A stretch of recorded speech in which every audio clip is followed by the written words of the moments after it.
জয় মা বলো, জয় গুরুদেব। নমস্কার। অ্যাস্ট্রো বিহার সকলকে স্বাগত জানাই। আশা করি সকলে ভালো আছেন। আজ আমার মান্থলি রাশিফল নিয়ে আলোচনা করব এবং আজকে আলোচনা করব ২০২৫ মার্চ মাস কেমন যাবে মিথুন রাশির জাতক বা জাতিকাদের সেই নিয়ে। শুরুতেই বলব এই আলোচনা আপনাদের জীবনে ৪০ থেকে ৫০ ভাগ ফলিত হবে। কেউ দয়া করে ভাববেন না এটা আপনাদের জীবনে 100% ফলিত হতে চলেছে। তার কারণ হচ্ছে বর্তমান গ্রহস্থিতি অনুযায়ী যার ব্যক্তিগত লগ্ন গোষ্ঠীর গ্রহস্থিতির সঙ্গে যতটা বেশি ম্যাচ করবে তার সঙ্গে কিন্তু ততটাই বেশি ফলিত হবে। এবং এটি কারোরই ব্যক্তিগত লগ্ন গোষ্ঠী নিয়ে আলোচনা নয়, সেটি মাথায় রেখে দেখবেন। যাদের ব্যক্তিগত লগ্নগোষ্ঠীতে গ্রহস্থিতি খারাপ, দশা অন্তর্দশা খারাপ চলছে, তাদের ক্ষেত্রে কিন্তু বৈষম্য হতে পারে। এর উদ্দেশ্য হচ্ছে যা কিছু ভালো রয়েছে তা দেখে যেন আরও ভালোভাবে প্ল্যান করতে পারেন এবং যা কিছু নেগেটিভ বা খারাপ রয়েছে তা দেখে সতর্ক বা সাবধান হতে পারেন। তবে বেশি দেরি না করে শুরু করবো আলোচনা। শুরুতেই বলবো যারা বিদ্যার্থী পরীক্ষার্থী রয়েছেন তাদের উদ্দেশ্যে আপনাদের কিন্তু এই মাসটা মোটের ওপর ভালো মন্দ মিলিয়ে মিশ্র ফলাফল পাবেন আপনারা। তার কারণ আপনাদের ৫ নম্বর হাউসের যে অধিপতি সে রয়েছে ১০ নম্বর হাউসে, সঙ্গে রাহু এবং বুধ রয়েছে। তো আপনারা প্রচেষ্টা অনুযায়ী কিন্তু সফলতা পাবেন। পড়াশোনায় উন্নতি করতে পারবেন, প্রচেষ্টা প্রয়াস যতটা ভালো করবেন তার উপর নির্ভর করবে। এবং কোনো এক্সামের ক্ষেত্রেও কিন্তু আপনারা সফলতা পাবেন। তবে সরকারি পরীক্ষার জন্য যারা চেষ্টা করছেন তাদের জন্য মার্চ মাসের পর থেকে সময়টা একটু বেশি ভালো। এবং এই যে শুক্র রয়েছে তার সাথে রাহু রয়েছে, বুধ রয়েছে। তো বুধ হচ্ছে পড়াশোনার কারক এবং শুক্র ৫ নম্বর হাউসের অধিপতি। তো প্রচেষ্টা প্রয়াস করলে কিন্তু আপনারা সফলতা পাবেন। তার সাথে রাহু যেহেতু রয়েছে, মন চঞ্চল হবে, অস্থির হবে এবং মোবাইল, ইন্টারনেট, গেম খেলা এবং প্রেম ভালোবাসা এইসব নানা বিষয়ে কিন্তু মন যেতেই পারে।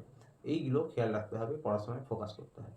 এবং উচ্চশিক্ষায় সাথে যারা তন্ত্র, মন্ত্র, জ্যোতিষ নিয়ে পড়াশোনা করেন তাদের জন্য বলব যে মিশ্র ফলাফল রয়েছে।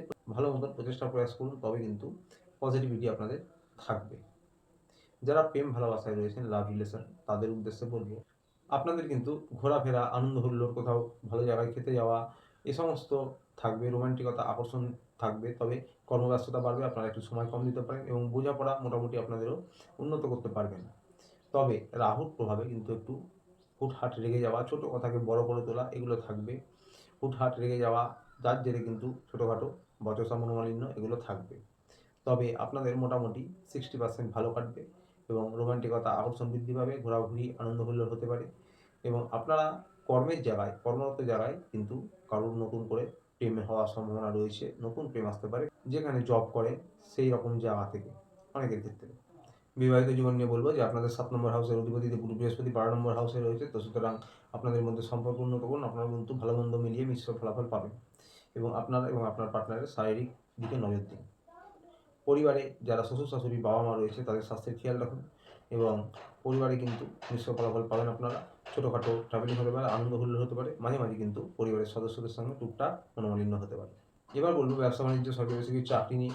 ভাগ্যস্থানের অধিপতি শনি ভাগ্যস্থানে রয়েছে এবং ১০ নম্বরে বুধ এবং রাহু রয়েছে, সাথে শুক্র রয়েছে। দেবগুরু বৃহস্পতি রয়েছে ১২ নম্বর ঘরে। তো সুতরাং ব্যবসায় কিন্তু মোটামুটি উন্নতি থাকবে, কর্মব্যস্ততা বাড়বে। কর্মস্থানে বুধ রয়েছে, ব্যবসার প্রধান কারক গ্রহ, এবং শুক্র রয়েছে অর্থের আগমনকারী গ্রহ। তো টাকার ফ্লোয়িং থাকবে, কর্মব্যস্ততা বাড়বে এবং অর্থনৈতিক পরিকাঠামো মোটামুটি ভালো হবে। চাকরির স্থানে কাজের চাপ বাড়বে, টেনশন বাড়বে এবং কর্মে আপনাদের উন্নতি হলেও কিন্তু মনে একটা ডিস্যাটিসফ্যাকশন থাকবে।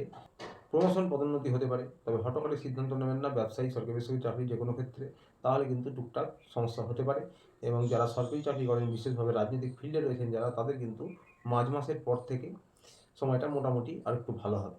তবে কর্মদক্ষতা বাড়বে, আপনাদের টার্গেট পূরণ হবে। কোনো বড় সিদ্ধান্ত নিলে একটু ভেবেচিন্তে সুস্থ মাথায় ডিসিশন নেবেন, খুব ভাবনা চিন্তা করে ডিসিশন নেবেন, কারণ হঠকারী সিদ্ধান্ত নেওয়া বা ভুল হওয়ার সম্ভাবনা রয়েছে। অর্থের ফ্লোয়িং মোটামুটি ভালো থাকবে এবং আপনাদের কিন্তু অর্থনৈতিক পরিকাঠামো ভালো থাকবে। সরকারি চাকরির পরীক্ষা বা সরকারি চাকরি এবং রাজনৈতিক ফিল্ডে যারা রয়েছেন তাদের জন্য কিন্তু মার্চ মাসের পর থেকে সময়টা একটু ভালো হবে।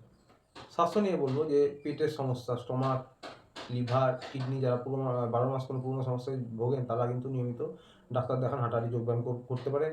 এছাড়াও high blood pressure, low blood pressure, স্কিনের সমস্যা, অ্যালার্জি, ইনফেকশন এগুলো থাকবে। মাথা ধরা, মাথা যন্ত্রণা এগুলো থাকতে পারে।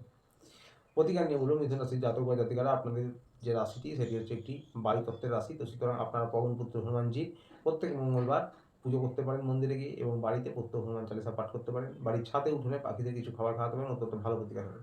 তো আসছিল পর্যন্ত ভিডিওটি ভালো লাগে চ্যানেলটিতে অবশ্যই লাইক, সাবস্ক্রাইব করে পাশে থাকবেন। দেখা হচ্ছে আবার পরের ভিডিওতে। ভালো থাকবেন, সুস্থ থাকবেন। নমস্কার।